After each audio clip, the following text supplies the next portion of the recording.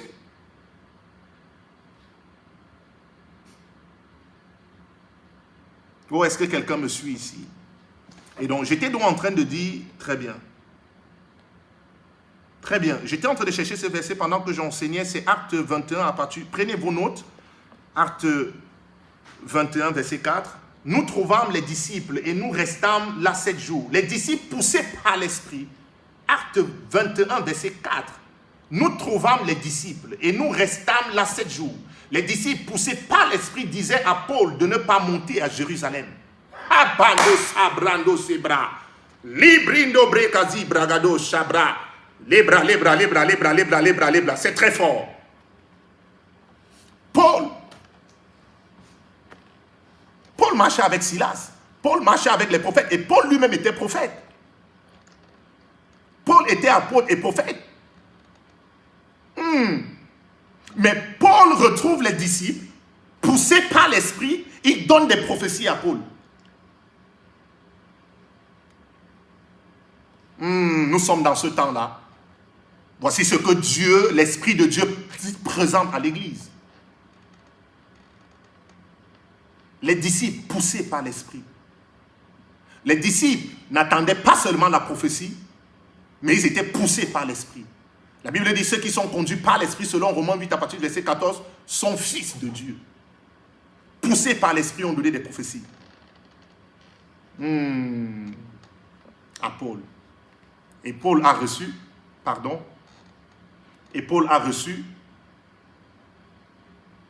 Emmanuel, s'il te plaît, si tu peux me donner deux mouchoirs, s'il te plaît. Et Paul a reçu la prophétie. Et Agabus a prophétisé encore à Paul. Donc, merci. Donc, Agabus est venu confirmer la prophétie des disciples. Ça veut dire que les disciples ont prophétisé. C'était des disciples, ce n'étaient pas des prophètes. Et Agabus, qui était reconnu comme un prophète, a aussi confirmé et a encore donné la prophétie à Paul. Et Paul a dit, ce n'est pas mon problème. Pourquoi vous avez peur? Laissez-moi aller à Jérusalem. Oh, je pleure pour ce temps. J'ai prié, il y a des moments, ceux qui sont dans ce ministère savent ça, et je l'ai souvent dit. J'ai prié un moment où il peut y avoir une famine dans tout le pays. Je le dis en direct. Ils sont là. Où il y a une famine, il n'y a plus de pain, de camembert, il n'y a plus d'huile. Pour que les gens cherchent Jésus-Christ.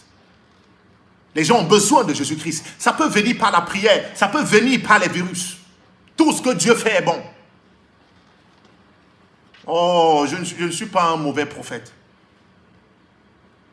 Et je voulais dire, parce que j'étais en train de parler à l'église, et je crois qu'il faut que je parle à l'église, et même dans cette ville, à Tours, parce qu'on parle de la France, on parle des nations, mais je vais parler de la ville. Plusieurs personnes se sont levées souvent dans cette ville et m'ont attaqué, parfois physiquement, verbalement. J'ai rencontré une femme un jour, elle a dit, elle est dans une église et elle est en train de prier pour chasser les faux prophètes de la ville. Et je lui ai demandé, bon, c'est bien, en fait, si c'est juste ça, prier pour chasser les faux prophètes, je crois que tu as un mauvais ministère. Parce que Jésus, ce n'est pas écrit dans la Bible de prier pour chasser les faux prophètes. C'est on chasse les démons. Mais ça fait 2 églises qui se sont levées dans la ville contre mon ministère. Et ces 2 églises ont déjà fermé. J'étais en train de prier, c'est remonté dans mon esprit. Et j'étais en train de dire, et Dieu me disait, parle à l'église à Tours. Et que ce qui va se passer les années à venir, là je prends l'exemple de 2 églises, ça veut dire qu'ils se lèvent pour chasser les faux prophètes, parce qu'il n'y en avait pas dans la ville. Il n'y avait pas de prophètes ici. Il n'y en avait pas. J'ai souvent donné des enseignements où j'ai dit qu'un prophète c'est la lumière. Un prophète c'est amener les gens à sortir des ténèbres. Donc s'il n'y en avait pas, bon, ça veut dire qu'avant il n'y avait rien. Je dis avec beaucoup d'humilité. Et donc, si ce que l'Esprit de Dieu me disait, c'est que voilà des gens qui se sont levés pour chasser Cyril Noudou, je ne sais pas comment ça se passe, mais ils sont tombés. Et que les années à venir, les gens qui vont m'affronter, que ce soit dans l'esprit ou physiquement, vont voir les résultats, les jours qui suivent. Je ne suis pas allez lire bien la Bible. Je ne suis pas un mauvais prophète. Mais j'aime dire la vérité. Ça veut dire que tu t'affrontes à moi, tu vas perdre, tu vas me regarder ton compte bancaire, tu vas voir l'argent disparaître. Tu te lèves contre moi, tu vois quelque chose disparaître dans ta maison. Nous sommes au temps où Paul, dans Acte 13, allons dans Acte 13, pour que je continue la prophétie, parce que l'église est trop charnelle. L'église est trop charnelle. Acte 13. Je continue. Ça veut dire que que ce soit dans l'esprit ou physiquement, sache déjà que tu as ouvert une porte pour aller tomber. C'est clair. Je ne veux pas effrayer les gens. Je ne veux pas effrayer les gens. Mais je ne parle que ce que je reçois par l'esprit. Acte 13. Acte 13. Je crois que c'est dans Acte 13. Très bien. Très bien.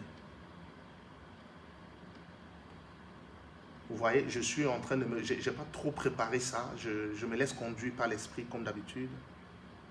Acte 13. Je crois que c'est dans Acte 13. Très bien. Je vais lire à partir du verset 46. Paul et Barnabas leur dirent avec assurance, c'est à vous premièrement que la parole de Dieu devait être annoncée, mais puisque vous la repoussez et que vous vous jugez vous-même indigne de la vie éternelle, voici, nous nous tournons vers les païens. Amen. Regarde. Il dit, nous nous tournons vers les païens. Ça veut dire que l'église ne comprend pas maintenant, allons vers les païens. Parce que le problème de l'église, en fait, c'est l'église, ce n'est pas les païens.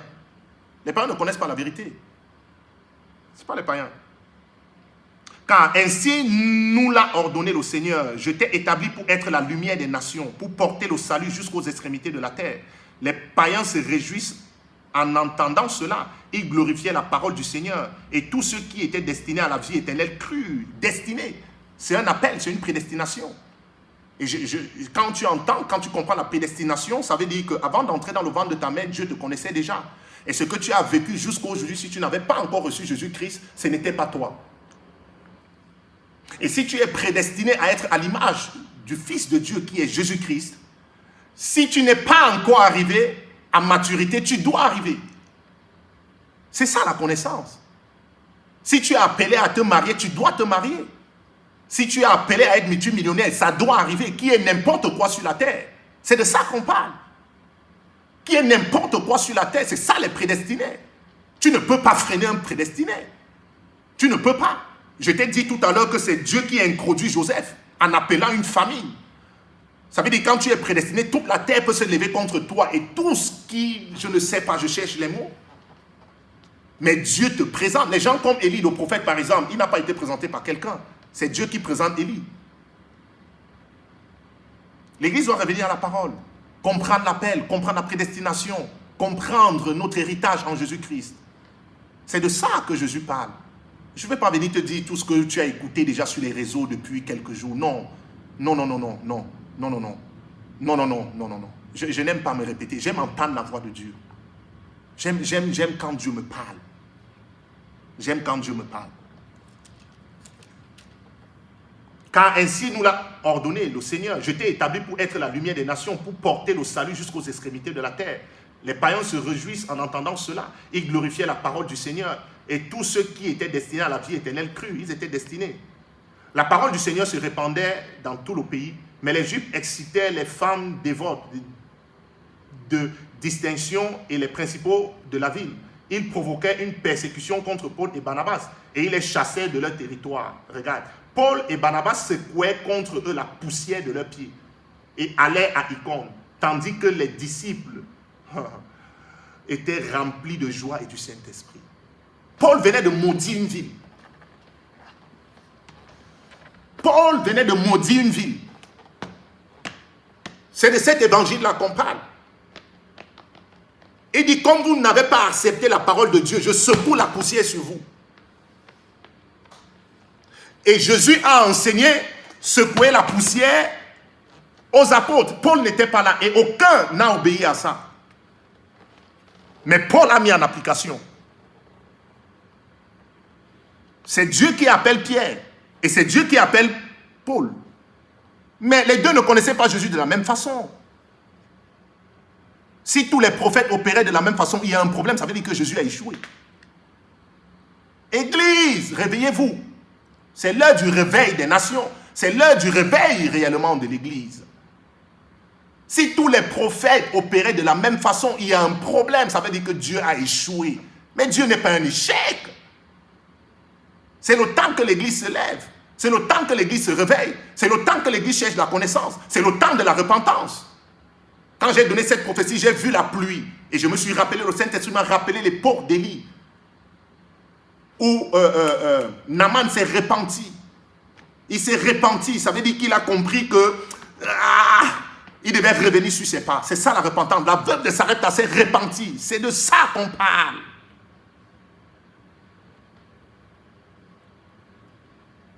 Il y avait la sécheresse pendant 3 ans et demi. Mais chez une veuve, il y avait la grâce.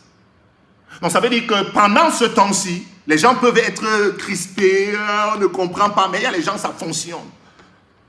Dis, c'est de moi qu'on parle. Dis ça, écris ça, c'est de moi qu'on parle. Ça fonctionne chez moi. Dis, je veux voir les choses, je veux écouter, je veux voir vraiment si ces gens sont avec moi. Ça boue en moi. Oui. Paul a maudit une ville, c'est écrit dans ta Bible. J'étais en train de chercher l'endroit où il a aveuglé un homme. Et il a aveuglé cet homme. Les gens ont dit, waouh, voilà vraiment l'évangile. Et ils ont cru. C'est de ça qu'on parle dans ce temps-ci. C'est pas la peur. C'est de ça qu'on parle. Paul, c'est un apôtre. Quelqu'un était en train de concrétiser Paul. Paul a dit, je t'aveugle. C'est un apôtre, prophète. Parce que quand je te dis que tu me tentes aujourd'hui là, dans l'esprit ou physiquement, sache que tu as mis la croix sur ta vie. Tu as fermé toutes tes portes. Ceux qui se sont levés, ça fait 6 ans que Dieu m'a appelé. Ceux qui se lèvent constatent. Tu constates. Tu constates. Ce n'est pas le temps du jeu. On n'a pas à jouer. Paul a aveuglé, je crois que c'est dans Acte 13, c'est quelque part là. Cherche à la maison. La personne doutait de son appel, il a aveuglé. Une ville doutait de son appel, refusait la lumière, il a maudit la ville. Il a secoué ses pieds. C'est de ça qu'on parle. On ne parle pas des tomates, des biberons, non, ce n'est pas de ça qu'on parle. Je ne vais pas venir te parler de 14 points, comme j'ai dit tout à l'heure, je ne vais pas me répéter, 25 points pour connaître son mari, pour aimer. Si tu ne peux pas aimer un homme comme Dieu, ne te marie pas. Si tu ne peux pas aimer une femme comme Dieu, ne te marie pas. Il n'y a pas de points, ça c'est des enseignements de la chair pour exciter vos chairs là. Les coachs font ça, certains ne connaissent même pas Jésus. Coach de ceci, coach de cela, partout là, arrêtez ça. Partagez les vidéos, je ne vois pas partage, mais à partager dans les groupes là. Il y a les vidéos qui circulent là, on ne sait même pas de quoi on parle. Vous partagez, vous envoyez dans les messengers et tout ça. Voilà l'enseignement. Envoyez dans les groupes, partagez, plusieurs personnes doivent écouter. Je suis en train de dire que c'est Dieu qui m'introduit là. Ça, c'est le temps de l'église. Dieu va introduire plusieurs personnes. Les portes s'ouvrent en ce moment-ci. Les portes s'ouvrent en ce moment-ci. Les portes s'ouvrent en ce moment-ci. Les fils d'Isaac avaient la capacité de lire à un moment de difficulté. Donc un prophète, ce n'est pas seulement venir dire bon, vous savez, la Bible a dit Matthieu 24. Non, c'est vous amener à comprendre en fait ce qui se passe en ce moment. C'est pourquoi j'ai intitulé la pensée de Christ dans ce temps de crise. C'est de comprendre en fait ce que nous devons vivre les années à venir. Dieu nous appelle à quoi?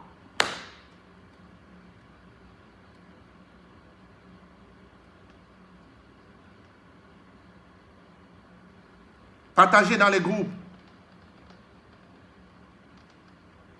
Partagez dans les groupes. Tu vois, j'étais en train de donner un verset et c'était dans Acte 13 où j'étais en train de dire que Paul a maudit une ville. C'est le temps de l'église. C'est le temps de l'église. Ce n'est pas le temps de Satan. C'est le temps de l'église. Il nous a donné le pouvoir de marcher sur les serpents, les scorpions, sur toute la puissance de l'ennemi. C'est écrit dans ta Bible. Luc 10, verset 19. C'est le temps de l'église. Le problème de l'église, c'est ça, c'est que peu de personnes écoutent les prophètes. J'ai donné une prophétie, j'étais en train d'aller en Angleterre en mission et j'ai donné à mes enfants de communiquer sur la page. Et j'étais en train de dire que voici ce que Dieu montre et que c'est au-delà même de ce virus. Ça veut dire que les jeunes qui ont été préparés, prédestinés pour détruire l'église. Mais tu es un pasteur, tu ne vas pas écouter, tu ne vas pas suivre, voilà. Ça veut dire quoi? Et j'ai dit à mon épouse que cette prophétie, c'est grave. Parce que les choses que Dieu m'a souvent montrées dans la ville, c'est pas ça.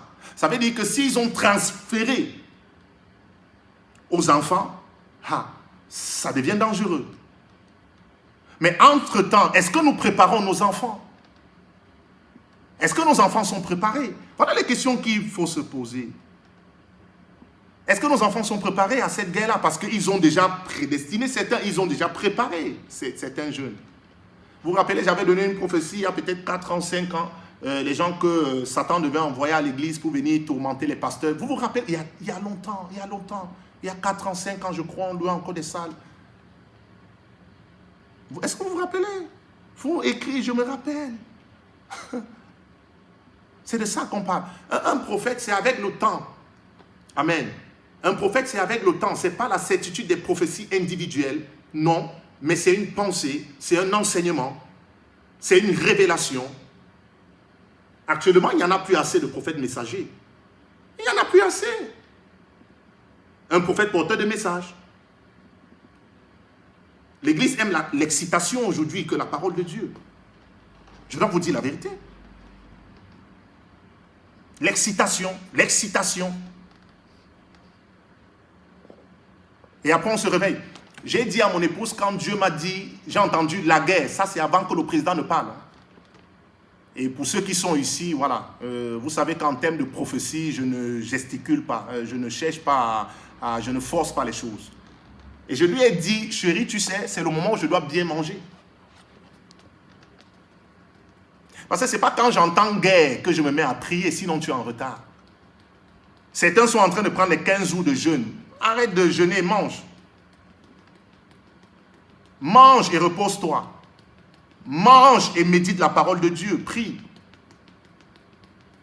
Si c'est maintenant que tu jeûnes, en fait, tu as un problème.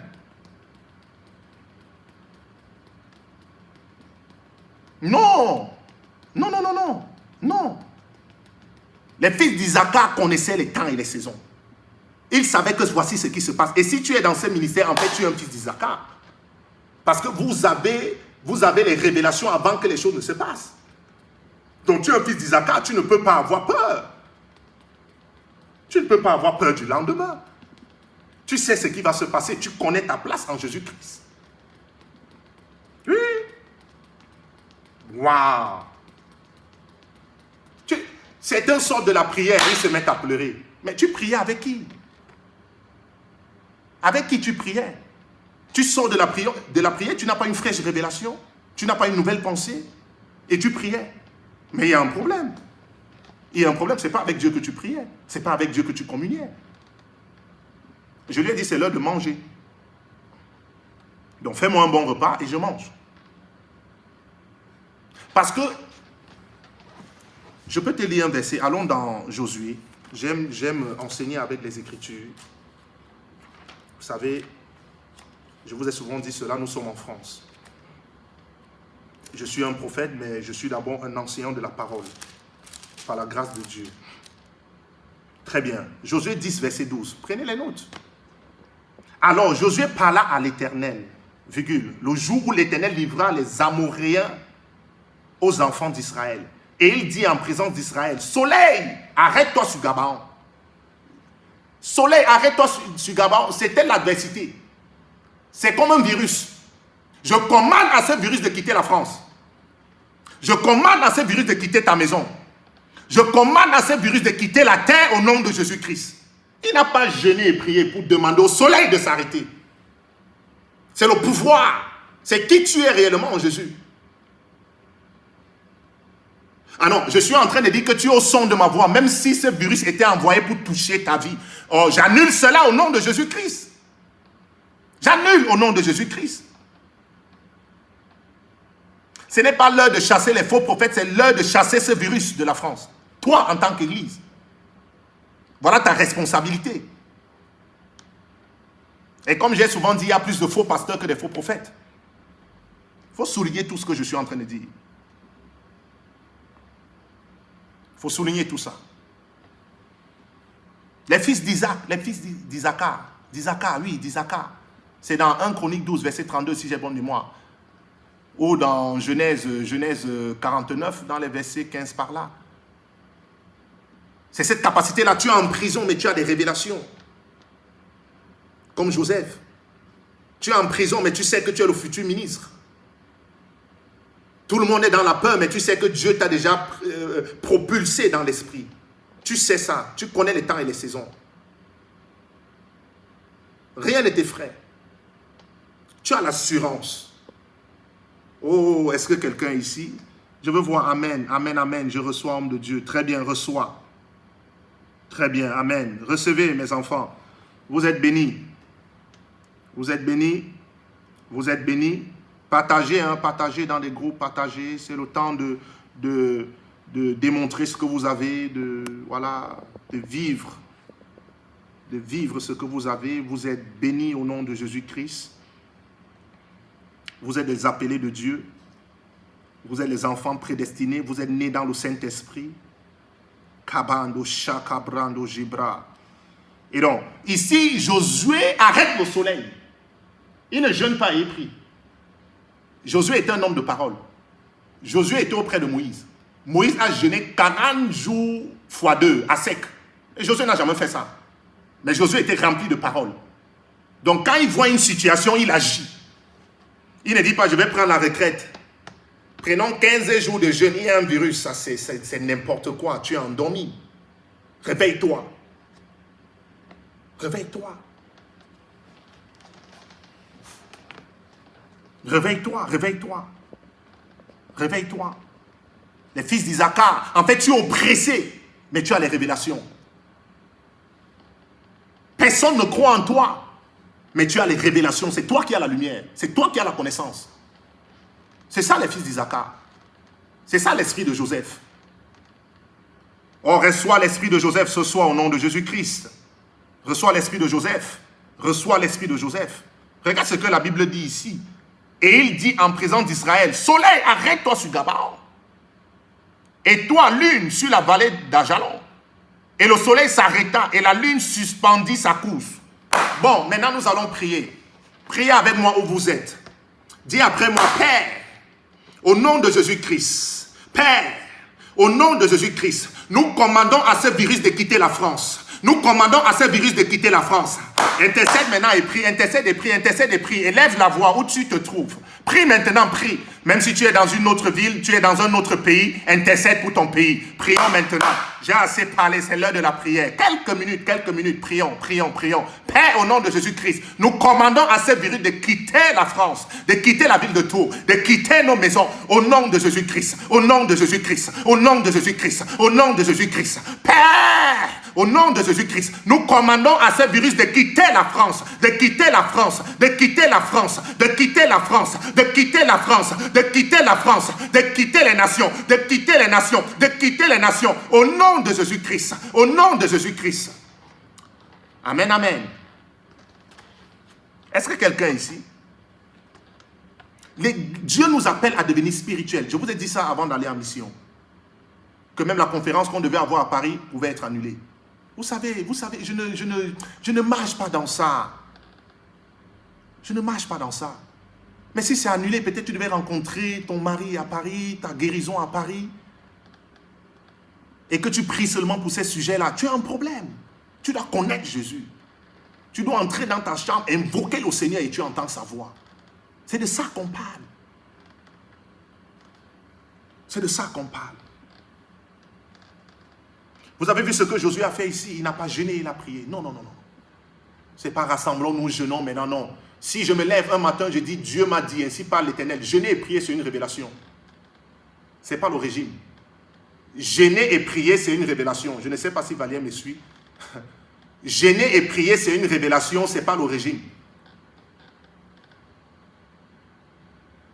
Jeûner et prier, c'est une révélation, ce n'est pas le régime. C'est une révélation. C'est une révélation. C'est une révélation. Donc, c'est pas le moment de... C'est le moment de revoir plutôt tes notes. Écouter les prophéties que tu as écoutées. C'est le moment de méditer la parole, prier. C'est le moment de se reposer. Peut-être depuis tu n'as même pas nettoyé ta maison. Peut-être tu as les affaires partout, il y a la poussière partout à la maison. C'est le moment. Tout ce que Dieu fait est bon.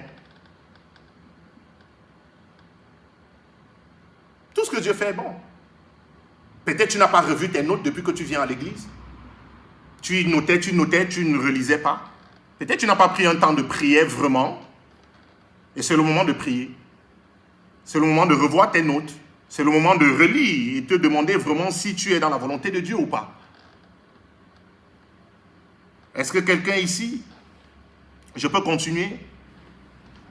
Je suis en train de laisser le Saint-Esprit me conduire. J'ai parlé d'Isaacar, j'ai parlé de l'Église, j'ai parlé de l'amour, ceux qui aiment Jésus-Christ, très bien. Certaines personnes vont se dire, mais si Dieu existait, pourquoi il peut avoir ce genre de choses? Pourquoi Dieu n'arrête pas ça? Et certaines personnes ne croient pas parce que... Non. Même en Christ, il y a la volonté parfaite et la volonté permissive. Job a souffert non pas parce que Dieu voulait. Ce n'est pas Dieu qui avait demandé à Satan de neutraliser Job, si je peux employer ce mot-là. Non. Mais Dieu a laissé faire. Dieu a laissé faire. Parce que quand Satan vient parler à Job, Satan connaît les secrets de Dieu. Et donc Satan pousse le bouchon pour voir ce qui est à l'intérieur de Job. Et il dit à Dieu que non, cet homme obéit à ta parole parce qu'il est riche. Et donc, là, je frappe dans ses richesses et je vais voir réellement s'il t'aime. Et donc, Dieu laisse aussi pouvoir. Dieu laisse aussi pouvoir. Est-ce que Job m'aime réellement? Est-ce qu'il m'aime pour les richesses? Est-ce qu'il m'aime pour ses enfants? Donc Dieu laisse. Ce n'est pas Dieu qui permet cette maladie, mais Dieu est au courant. Il peut empêcher, même si les hommes se lèvent et ils se mettent à trafiquer, je ne sais pas quoi. Si Dieu ne veut pas que ça ait lieu, ça ne va pas avoir lieu. Mais Dieu permet souvent. Dieu laisse pour voir, est-ce que l'Église comprend ce qui se passe? Dieu laisse pour voir, est-ce que les enfants de Dieu sont avertis? Est-ce que si je reviens maintenant, je vais trouver les gens prêts pour repartir avec eux? Donc Dieu laisse pour voir. Oui. Ce n'est pas la volonté de Dieu qui est les virus et les maladies, non. Tout ça vient de Satan. On n'a pas besoin de savoir les vidéos, machin, non. Ça, c'est la chair, ça. Ça vient de Satan, c'est tout. Et parfois, Satan utilise ses enfants. Comme Dieu utilise ses enfants. Est-ce que vous me suivez? Donc, ce n'est pas la volonté de Dieu. Il laisse voir. Est-ce que les enfants s'y m'aiment réellement? Est-ce que vous savez les choses? On a parlé de tribulation. Vous connaissez les tribulations? Ça, c'est rien, ça. Oh, on va me donner la contravention de 140 euros.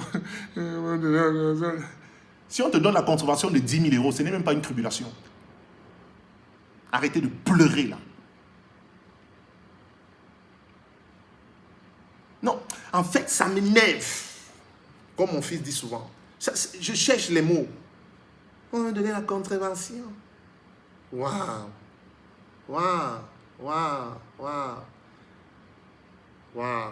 Si tu viens d'arriver, il faut réécouter la vidéo, partage dans d'autres groupes, dis Amen, envoie les cœurs pour amener plusieurs personnes à écouter. Par la grâce de Dieu, nous avons déjà donné plusieurs prophéties dans ce ministère sur la France, Dernièrement, j'étais en train de donner une prophétie, j'ai demandé il y a peut-être un mois, je disais ici, prions pour l'Omer, un mois et demi, je n'ai pas tout dit. Parce que je dis, les gens écoutent 2 mois, tu vois. Je ne dis pas tout. Parce que même l'Église ne comprend pas.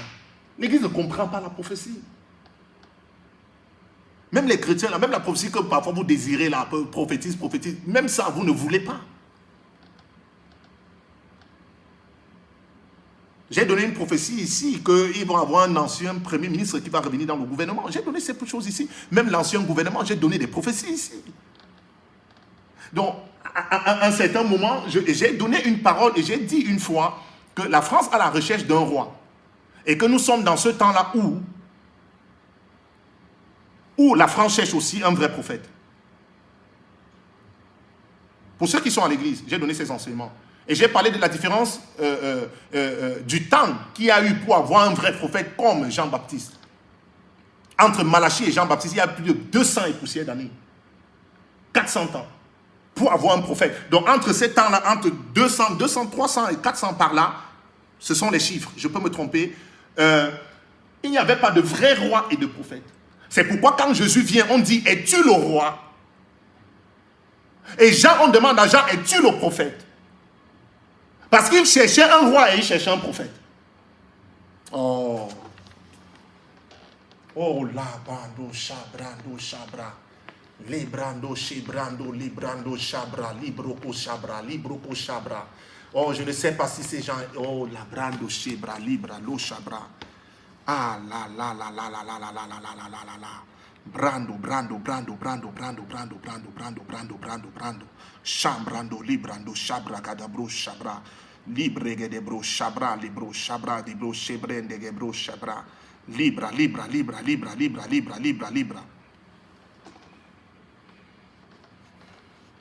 C'est ce qui se passe. Voici la pensée du Seigneur pour ce pays et pour les nations. Les jours à venir, les mois à venir, nous allons étudier sur les temps et les saisons. J'ai souvent enseigné ça les mercredis ici. Dans quel temps nous sommes? Quelle est la pensée du Seigneur par rapport à ce temps? Écoutez-moi. En fait, ce sont des choses que Dieu m'a révélé par sa grâce.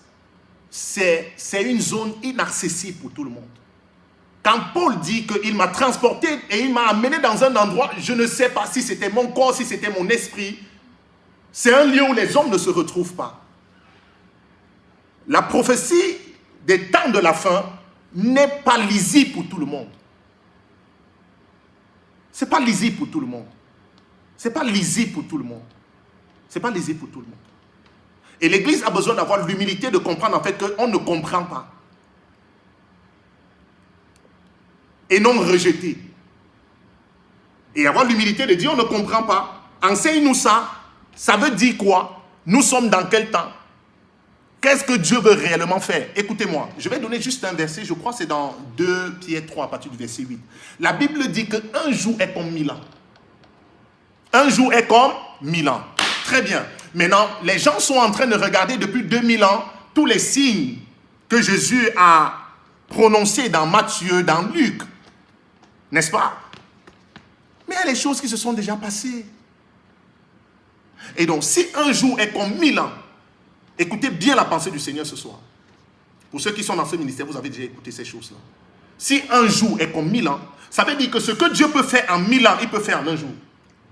Ça veut dire qu'en un jour, on peut voir tous les signes qui sont cités dans l'Apocalypse et même dans la Nouvelle Alliance. Si tu es d'accord, dis, c'est la vérité. Je suis en train de dire ici, un jour est comme 1000 ans. Parce que ça, c'est la partie où l'Église n'arrive pas à lire. Les gens sont en train d'attendre que le ciel tourne. Les gens sont en train d'attendre les pièces. Les gens sont en train d'attendre certaines choses. Non! Il dit un jour est comme 1000 ans. Donc si un jour est comme 1000 ans, ça veut dire qu'en un jour, Dieu peut commencer le processus de l'enlèvement. Oh!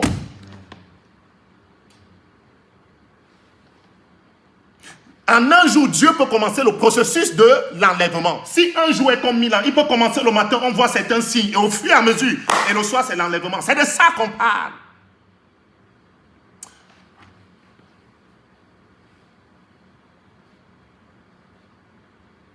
Il dit un jour est comme 1000 ans. Donc, on va parler de ça quand? Dans 1000 ans? Parce que les gens, j'entends les enseignements dire, mais bon, que Dieu nous aide. Ce n'est pas encore le moment. Waouh! C'est ça le problème de l'Église. L'Église n'a pas compris la prophétie. Ce n'est pas encore le temps. Un jour est comme 1000 ans. Si tu comprends, tu comprends. Un jour est comme 1000 ans. Ce que tu peux faire. Si, par exemple, on te dit un jour est comme un mois. Ça veut dire que tu peux travailler un jour et tu as le salaire d'un mois. Ça veut dire qu'en un jour, tu peux faire ce que tu peux faire en un mois. Si tu es d'accord, me dis vérité, d'accord. Et je continue à avancer. Dis vérité et je continue. Aimez-les, j'aime, partage dans des groupes. Si un jour est comme 1000 ans, je ne vais pas entrer dans Matthieu, toutes les choses que Dieu m'a révélées. Nous allons revenir sur ça. Vous pouvez même aller sur ma page YouTube, Prophète Cyril Noudou, Cyril Raoul Noudou, ou sur la page de la Communauté missionnaire de l'Alliance éternelle. Abonnez-vous. Abonnez-vous, abonnez-vous, invitez d'autres personnes. C'est le temps de l'Église, c'est le temps d'écouter aussi autre chose que ce que l'Église a l'habitude d'écouter. Et je crois ça.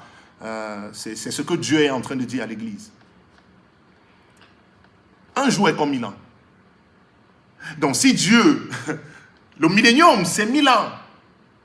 Mais Dieu est en train de dire que ce qu'il peut faire pendant le millénium, il peut faire ça en un jour.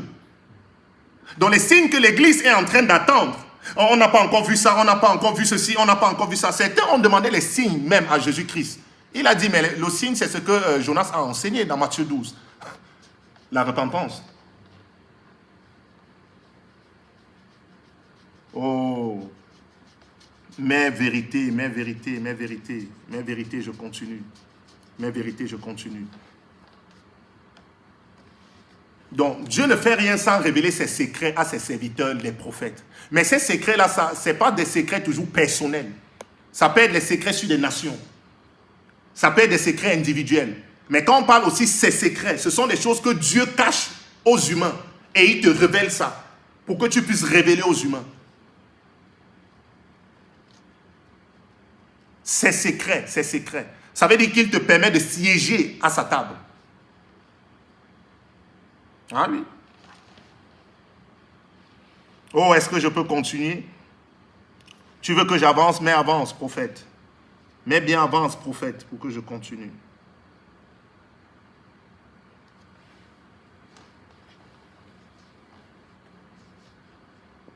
Je n'ai pas lu certains versets. J'ai laissé le Saint-Esprit me conduire. C'était mon premier direct. Et j'ai parlé de Daniel tout à l'heure. Daniel 6, verset 10. je ne pousse pas l'église à se rébeller. Moi aussi, je suis en train de faire un direct. Normalement, demain, on devait avoir une réunion de prière. Je vais voir. Peut-être on va refaire un direct. On va prier en direct. Vendredi, il y a un autre direct. Dimanche, il y a un autre direct. Je ne pousse pas l'église à être dans la rébellion. Non, mais ce n'est pas ça. Mais l'église est fade. L'église est lisse. L'église se soumet. Amen.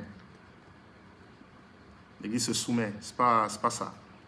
Daniel était dans le gouvernement d'Assyrus.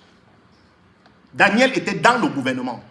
En fait, Daniel n'était pas loin du gouvernement. Daniel se rébelle non pas comme un chrétien qui est loin dans sa maison, mais il se rébelle étant dans le gouvernement et il dit, monsieur le roi, ton décret, tu as signé ça pour les autres.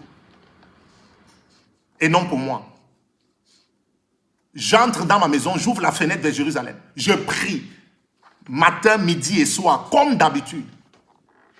Et donc, ça peut être le plan de Dieu pour que chacun puisse entrer dans le secret, dans le lieu secret et intercéder. Ça peut être le plan de Dieu pour que chacun devienne spirituel.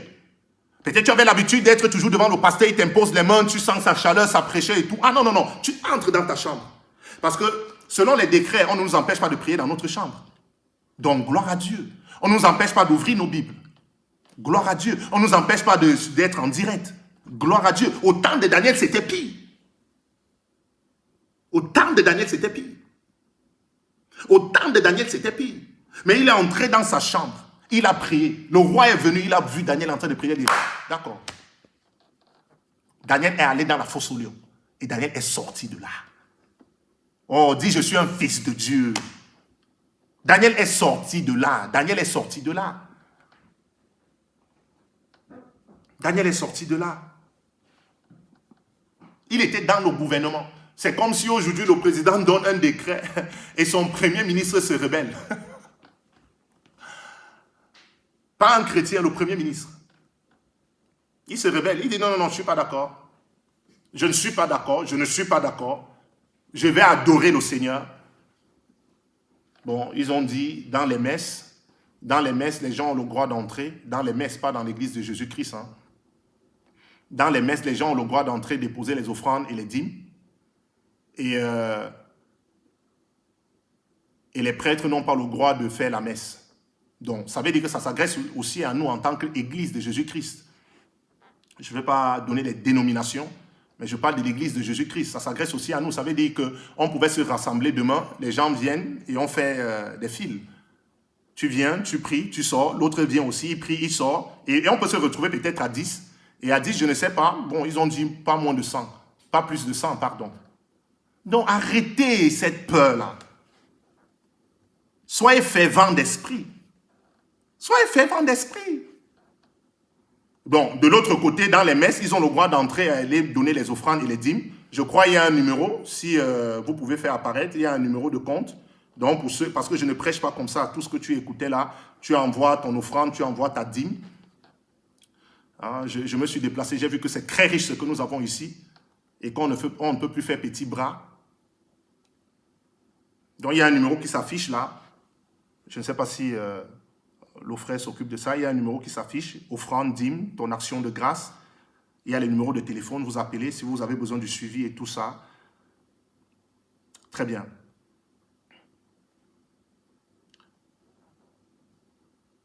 Très bien. Donc, on va se quitter.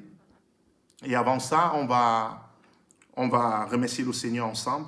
Et se dire à demain ou à vendredi, suivez-moi sur les réseaux. Suivez-moi sur les réseaux, essayez de regarder ce qu'on fait. Suivez par l'esprit, par la grâce de Dieu. J'ai une grâce sur moi, c'est que Jésus s'est révélé à moi par la lumière. Quand tu me suis, en fait, tu ne perds pas. Tu ne perds pas ton argent parce que tu peux suivre quelqu'un et tu investis et tu ne vois rien. Non, quand tu me suis, l'argent se multiplie dans ta vie. Ça, c'est une prophétie très claire. Quand tu me suis, c'est une grâce. Quand tu me suis, quand je parle de suivre ici, c'est le message que j'agresse, que j'enseigne. L'argent se multiplie dans ta vie. Ce n'est pas le contraire. J'avais dit une fois, il y a les gens qui volent, il y a ceux qui donnent. Je fais partie de ceux qui donnent, par la grâce de Dieu. Donc nous allons prier, en espérant que vous avez été bénis. C'est le premier direct, nous allons avoir plusieurs directs comme ça. Vous êtes bénis au nom de Jésus-Christ. La grâce de Dieu est sur vous. La main de Dieu est sur vous. Le Saint-Esprit est votre partage. Le Saint-Esprit vous saisit, esprit, âme et corps. Et si c'est la première fois de me suivre et que tu n'as pas reçu Jésus-Christ, je vais faire cette prière avec toi. Et répète juste cette prière avec moi et envoie un SMS. Dis après moi, Seigneur Jésus, j'ai écouté ta parole et je suis convaincu que tu es le Fils de Dieu et que tu es Dieu.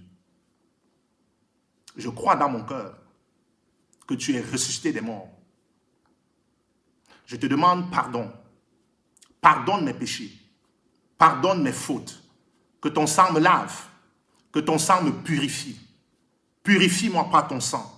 Saint-Esprit, saisis-moi, esprit, âme et corps. J'ai mis la main à la charrue et je ne retournerai plus jamais en arrière. Satan, toi et moi, c'est la fin à partir de ce soir.